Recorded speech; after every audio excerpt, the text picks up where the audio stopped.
how to find your super profitable course idea, 5 simple ways, even if you don't have an audience.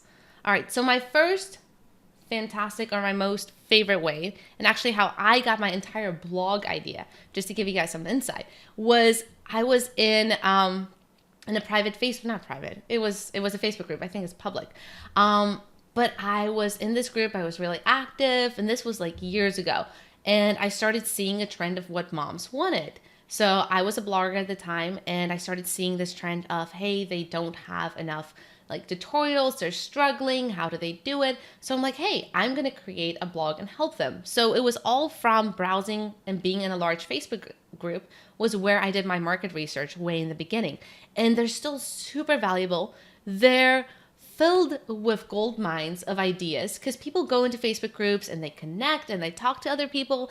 And sometimes they vent a little too much, but you can really see what people are struggling with when you go into Facebook groups. So depending on what your target audience is or who you want to talk to through your blog and through your audience, go into Facebook groups where your audience hangs out and kind of see what they're talking about. So even if you don't have a huge email list, you don't have a huge social media following, you can go into large Facebook groups and see what people are talking about.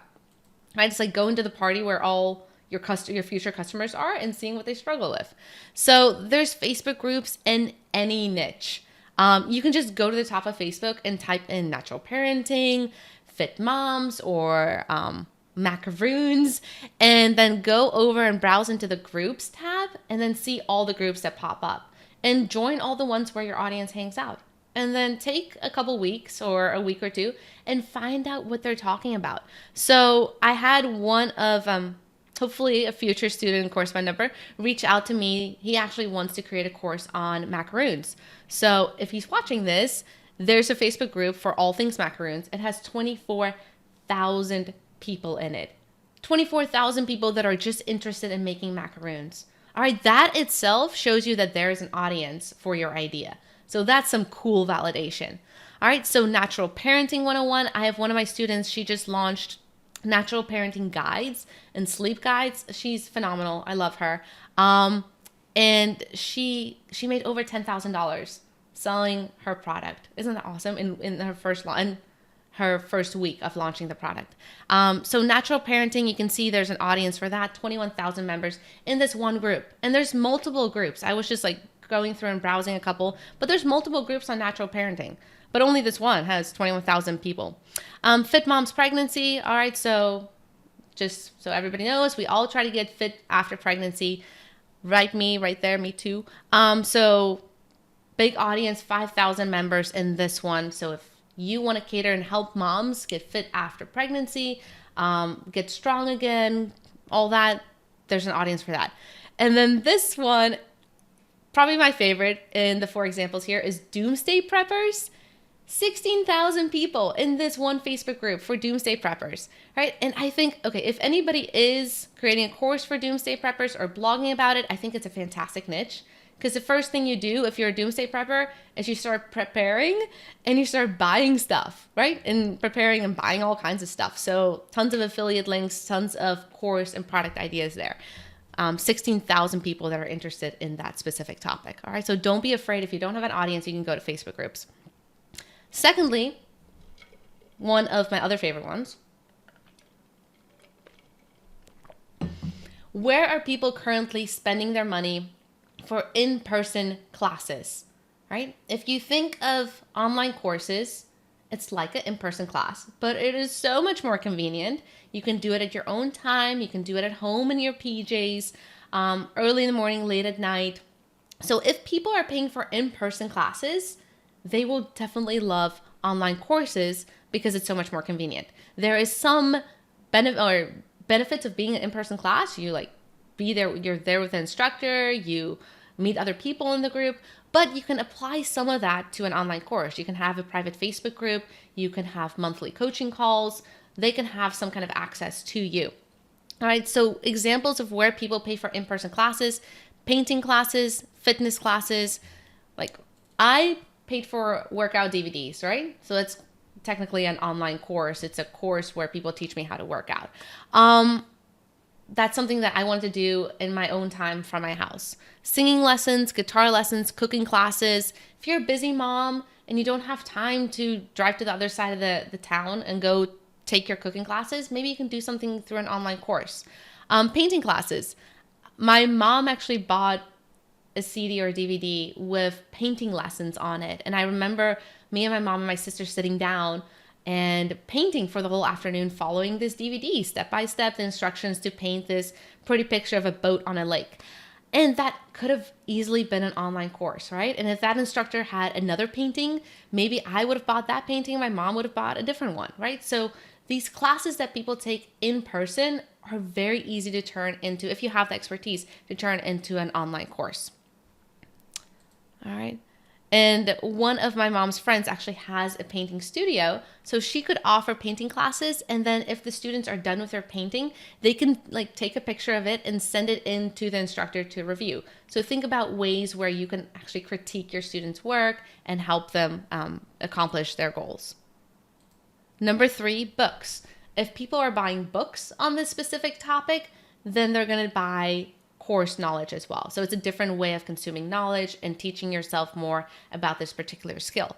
So Amazon, obviously huge for selling books.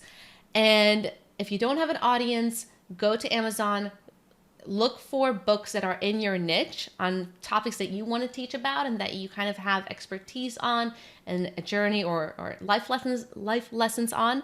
And then go look at those books and read the 5 and the 1-star reviews. Those are the people that leave the 5-star reviews. Those are the things that you need to put in your course, right? Those are the things people love. Hey, I love what this book teaches. These lessons are amazing. Like, this is really what I like about it. And then if you read the 1-star reviews, you're going to see what people really don't like about the book. So those are things that you can improve and make your course better than the books that are out there, right? So how can you set yourself apart and be better than what's already out there? Look at the 1-star reviews and improve on that. Sorry, I'm just going to silence this because you guys are way more important than that notification. All right, so books and the reviews on books are really helpful. And another little side note, if you go into Amazon and you don't see any books on your topic and you can't find anything that's kind of aligned with what you want to teach, then maybe that's a sign that people don't want to learn about it. And that might be a good, honest assessment of, is your idea profitable or not? If there's no books on it, if there's no Facebook groups on this particular topic, then maybe it's not the best profitable course idea. But if there are a lot of books and are Facebook groups with a lot of members, then yes, definitely go with it. It's going to be a profitable idea. All right. Number 4, you can use the advanced search in Google. So if you go to the Google advanced search, which I'm just going to open link, and you can type in, where did I type it? I typed it into any of these words. Okay. You can type in different things into Google and have Google tell you what kind of is related. So if you want to help moms with stress and moms that are busy so they don't have time, so I'm like, okay, Google, tell me kind of what aligns with mom stress and time. And you hit enter and you get validation that yes, why American moms are the most stressed out moms in the world, or I think that's how the sentence ends. Working moms aim for less stress. So you kind of see, okay, so American moms are stressed, working moms are definitely stressed, new moms are stressed, right? So you're thinking, okay, how can I help moms who are stressed? Definitely there's an audience for this. Cope with that stress and be calm mothers and patient mothers, right? So you can use the Google Advanced Search to kind of refine or at least test and see if there's an audience for what you want to create. All right. Lastly, and this is what most people don't do, and the people that do this really get a leg up because they get that one-on-one interaction. It's fantastic going to Facebook groups, Amazon reviews, Google searches, but sometimes you just need to talk to somebody. So if you have a small email list or a small audience, or even on your own Facebook page, if you feel like that's going to be where your audience is hanging out, you can ask people like, hey, can I give you a call? Can we go on a Skype call for like a coffee chat for 20 minutes? I just kind of want to pick your brain and see, like, I have this idea. Can I run it by you? What's your input, right? So you can ask for this in Facebook groups. Definitely check with the admin if you're allowed to ask like the members, if you can like set up coffee dates with them. But sometimes just talking to your audience is the most valuable thing. When I first started my blog years ago, I remember like waiting until my kids took a nap, and I would reach out to my readers and be like, hey, can I have a quick coffee date with you? And I remember having a coffee date or a Skype date with one of the moms, and she was just as busy as I was. And in the background, she was trying to cook dinner, and she had a baby on her hip, and she had kids all around her. And I'm like, wow, okay, so this is my target audience, this is who I'm talking to. It was wonderful to kind of connect with my audience on more of that personal level and to pick their brain of like, would this that I'm about to spend a month or two creating, would this be helpful for you? And hearing what they think. So asking your audience, if you have a small audience, you can send them a survey. You can do a group call, or you can just call one-on-one some of your readers and ask them. Okay, so some of the successful course ideas from students that I've had in Course by Number is Liesl. She had a birthing course.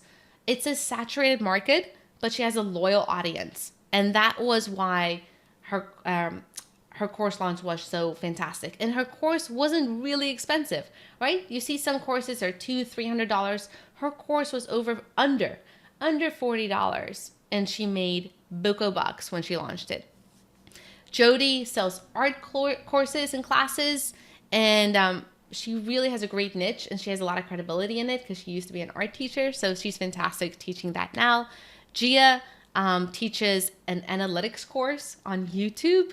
Varpu teaches a Finnish course for people who want to learn how to speak Finnish, not Finland, Finnish.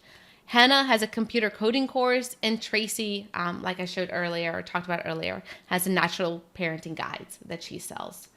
All right, so these are ways that you can get your own profitable course ideas. The people that I have listed here have gone through Course by Number. They've done launches and are making thousands of dollars with their audiences and their courses. So it's a fantastic way to have your own product that you can manage and not be so heavily reliant on sponsorships, ads, affiliates, or services. This is something that you can create and build an audience around.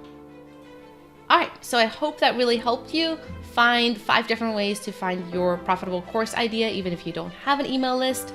And in that 24 hours, I made over $13,000, which is like, I can't, like, that's so crazy me even saying that. I was very happy with the results.